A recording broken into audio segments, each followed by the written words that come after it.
పేతురు గారు ఏమంటున్నారంటే చూడండి, యోహాను సువార్త 13వ అధ్యాయము 36వ వచనములో,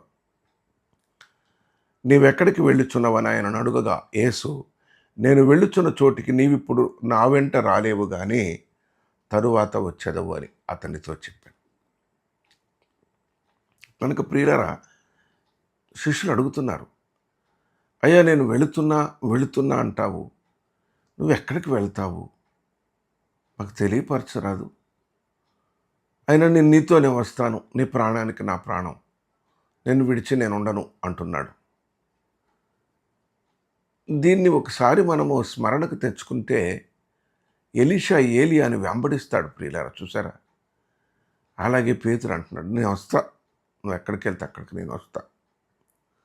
అప్పుడు ప్రభు అంటున్నారు, నేను తండ్రి యొద్దకు వెళుచున్నా, ఒకడు నన్ను సేవించిన ఎడల నేను ఎక్కడ ఉండునో అతడును అక్కడ ఉండును.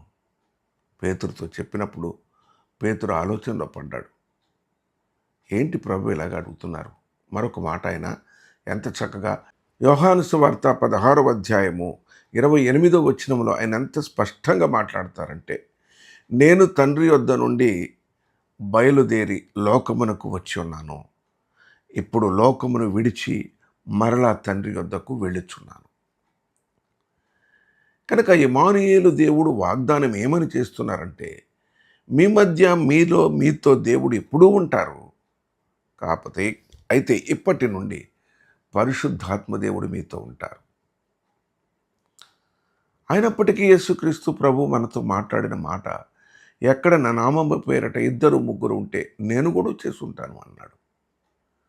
ప్రియులారా, మనుషులతో మనుషులతో దేవుడు ఉండాలని, దేవునితో మనుషులు ఉండాలని ప్రభు కోరుకుంటున్నాడు.